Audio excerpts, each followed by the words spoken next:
Okay, so what have we got here? The purpose of this course is to introduce the main developments in the history of Western Europe from the end of the Roman Empire, so that's kind of 4th century, until the Renaissance, so that's round about 1500. Within a broadly chronological context, so roughly we'll be moving through time starting next week until the end of the course. Within a broadly chronological context, we will examine the various political, religious and social changes in the West, which occurred during that period. So although it says medieval Europe, I won't be looking a lot at kind of Eastern Europe. It's pretty much kind of the Western side of Europe, which is the traditional area, and it's the area I know more about. If you want to work on other parts of what I agree is Europe for your essays and things, then you can discuss that with me, okay? We'll talk about that later. Okay, here are the 13 topics. This is what we're going to be doing in the next 14 or so weeks. Starting next week, we shall look at the late Roman Empire and what I'm calling the Germanic invasions. The end of the Roman Empire and the arrival of people speaking various kinds of Germanic languages, my Anglo-Saxon ancestors, for example, arriving in what is now Western Europe and eventually kind of taking over and setting up something which becomes very different. So the decline and fall of the Roman Empire, which of course is the phrase from Gibbon, and the Germanic barbarians and what they were, we'll look at. Secondly, 2 weeks from now, Rome's heirs, which in fact I've stolen that phrase from a book by Professor Rosalind Bakitterick in Cambridge, The Barbarian Kingdoms. What did the Germanic people set up? And we'll look particularly at the Merovingians in what's now France, the Visigoths in Spain, and the Ostrogoths and Lombards in Italy. Groups of Germanic people who set up their own kind of little kingdoms and so on. The following week, we shall look at Anglo-Saxon England. We'll find out what was going on in Britain, the end of Roman Britain, the Anglo-Saxon invasions and the early kingdoms, and a bit about the Celts as well. Then we'll look at we'll have already mentioned a bit about Christianity, but then we'll look at the history of Christianity in detail there. Early Christianity, origins of the papacy, and then a little bit about the origins of monasticism.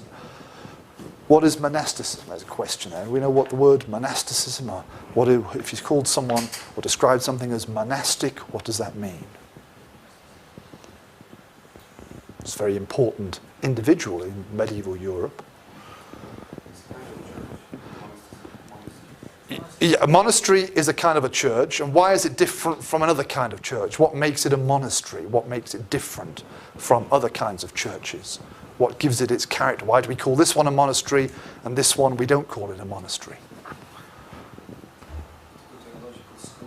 Well, they might do, but that's not the main reason. Many monasteries were not very intellectual or whatever. Monks, M-O-N-K, monks. People who decided to worship, this is not just in Christianity, many people decide when they feel very religious to kind of escape from the real world or from the secular world and spend most of their time just contemplating, thinking about God or gods if they're polytheistic. And in Christianity, many people eventually set up what we call monastic communities centered around a church where they would live and in theory spend all their lives there. Copying manuscripts, praying, obviously, doing other things, but not mixing very much with the rest of the society. In the Middle Ages, before the Reformation, and in some parts of Europe still after the Reformation, sort of monastic tradition was very important. Carolingians. This is Charlemagne, Charles the Great, and his successors. Okay, they made a big impact recreating some kind of empire in Europe, and we'll look at not only the politics but also the cultural change and their contribution to Western culture, very important. Then we'll kind of look at two groups who in various ways affected European history, well, you could say positively or negatively, depending on your viewpoint. In history, we don't usually make comments like that. So this was negative, we just say this is what happened and try and understand it. The Moors, which is the kind of European medieval-ish word for Islam for Muslims, for the Arabs and so on, the effect of the expansion of Islam in the Near East and Africa, what happened in Europe, obviously very important. And then also my favourites, the Vikings, okay? What those guys with the beards and the little pointy hats, which of course they didn't have, got up to, and what they did and didn't do, and so on there. So two groups there we'll look at. Then, kind of after that period, we're moving now into the 11th and 12th centuries, what we call here the feudal kingdoms. Should move this down a bit for the benefit of the people watching online. So this is the period after the decline of the Carolingians. We see new kingdoms, primarily what becomes France and what kind of becomes Germany, emerging in Europe. And we'll look a little bit at what goes on in England as well, because the Normans have a very big impact. Does anyone know who the Normans were, what they did, why they're important for British history? And Alp's not allowed to answer that question because he's done a whole course on medieval Britain with me. Anyone else? Who are the Normans? They're not men called Norman or anything. They have another reason. Yeah, okay. They invaded Britain. Right. They came from France. They came from France. Ha ha, the French, oui oui. And what else? And then they invaded and they stayed. And they became the new kings and so on. So the Anglo-Saxons, the Germanic guys, kind of lose the power. And we get a bunch of Normans from France who were themselves originally Vikings, but had kind of forgotten about that by this time, okay, take over. And their king becomes, ruler becomes King of England. And then a little bit later, his successors also take over large parts of France. So we have this empire ruled by the King of England, stretching from southern France all the way up to what is now England, so called the Angevins and so on. So we'll look a little bit about that, okay? Papacy, reform, and empire. During the same kind of period, so we're talking 11th, 12th, into the 13th centuries, we get people discussing, for example, who has the most power and who is the closest to God, and therefore who has power over whom. In Islamic tradition, the successors of the Prophet Muhammad, okay, were both religious leaders and also were kind of military, political leaders, okay, caliphs or sultans and so on. In Western Europe, in Christian tradition, you have a division.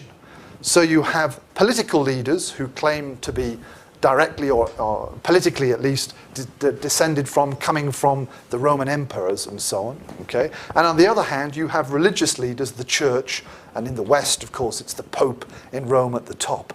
And at certain points, the church and the kings or the emperors say, I'm more important. No, I'm more important. Then we get arguments going on. And then sometimes the Pope says, you can't be king anymore, or you can't go to church anymore. If you die, you'll go to hell, and things like that. So during that period, there were lots of debates, both, in fact, by political writers, theologians and so on about this issue, but we'll look more at the practical side of those things.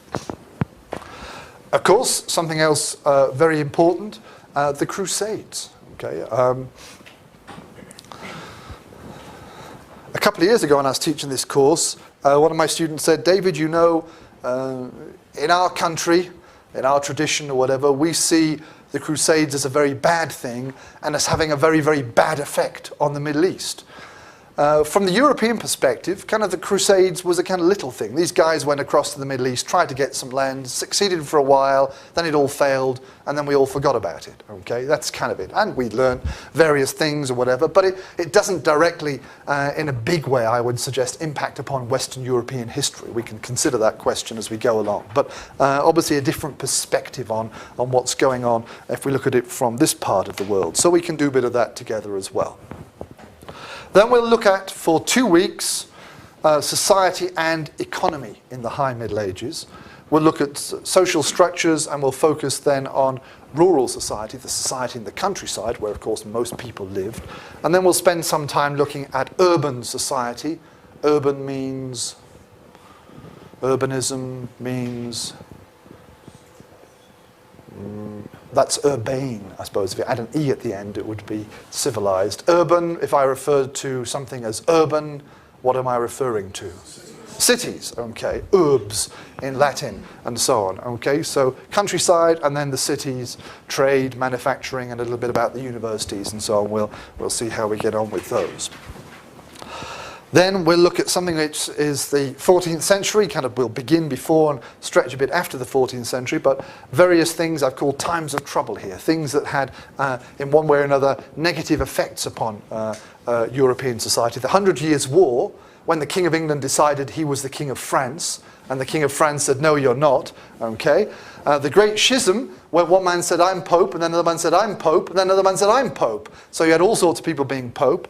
Black Death, of course, when lots of people end up dying as well. So look at all of those things, or some more in more details. Then some HTML mistake here. I can see the 13 should be down.